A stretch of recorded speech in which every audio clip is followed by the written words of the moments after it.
3월 17일 월요일 보문 연습용 뉴스입니다.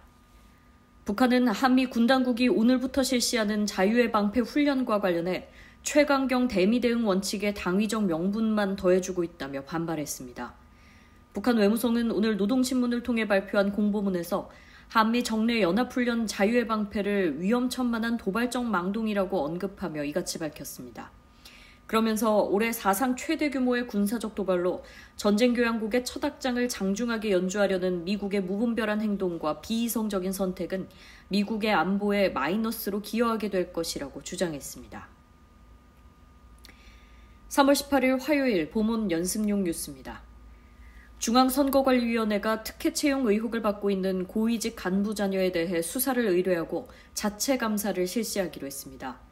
선관위는 직무배제된 고위직 자녀 채용 당사자 10명에 대해 수사 의뢰하고 자체 감사에 착수해 임용 취소 사유에 해당하는지 조사하겠다고 밝혔습니다. 앞서 선관위는 채용 비리 의혹이 불거진 뒤 채용된 당사자들이 정상 근무를 하는 데 대해 감사원에서 당사자들에 대한 징계 요구를 하지 않았기 때문이라 설명했다 논란이 일자 뒤늦게 이들을 직무배제 조치했습니다. 3월 19일 수요일 보문 연습용 뉴스입니다.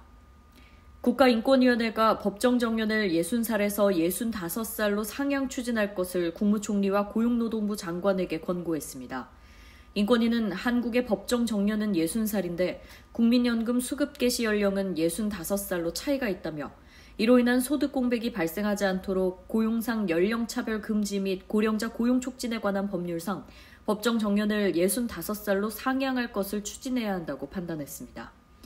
다만 이러한 권고가 청년들의 신규 채용 감소 등 부정적 결과를 초래하지 않으려면 정부가 고령자 임금 지원 정책을 시행해 기업과 근로자 양측의 부담을 줄이려는 노력을 기울여야 한다고 강조했습니다. 3월 20일 목요일 보문 연습용 뉴스입니다. 10명의 사상자를 낸 경기도 안성시 서울 세종고속도로 건설 현장 붕괴 사고와 관련해 경찰이 2차 합동 감식에 나섰습니다. 경기 남부경찰청은 지난 28일 1차 감식에 이어 오늘 오전 10시부터 국립과학수사연구원 등과 함께 추가 감식을 하고 있다고 밝혔습니다. 경찰은 2차 감식은 국과수가 3D 스캐너를 활용해 현장을 재구성하는 데에 초점이 맞춰질 것이라며 부상자 6명 가운데 퇴원한 1명에 대해 당시 작업 정황 등에 대한 기초조사를 실시했다고 설명했습니다. 3월 21일 금요일 보문 연습용 뉴스입니다. 캐나다의 차기 총리로 선출될 예정인 마크 카니 캐나다 자유당 대표가 미국이 캐나다에 존중을 보여줄 때까지 보복 관세 조치를 유지하겠다고 밝혔습니다.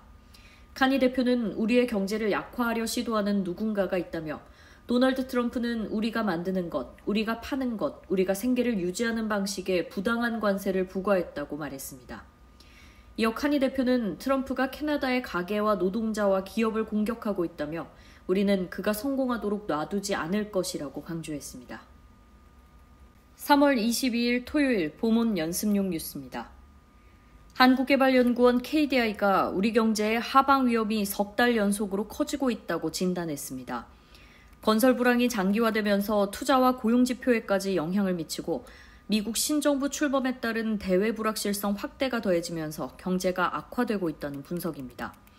1월 전산업 생산은 1년 전보다 3.5% 감소했는데 작년 1월 생산이 급증했던 건설업 생산의 기저효과까지 더해지며 27.3%로 감소폭이 특히 컸습니다. 3월 23일 일요일 보문 연습용 뉴스입니다. 지난달 고용보험 상시가입자 증가폭이 2월 기준으로 21년 만에 가장 작았던 것으로 나타났습니다. 고용노동부가 발표한 고용행정 통계로 본 노동시장 동향에 따르면 2월 말 기준 고용보험 상시가입자는 1,538명으로 전년 동기 대비 15만 3천 명 증가했습니다. 상시가입자 전년 대비 증가폭은 지난 1월 11만 5천 명 증가하는 데 그쳐 2004년 1월 7만 3천 명 이후 21년 만에 증가폭이 가장 작았습니다.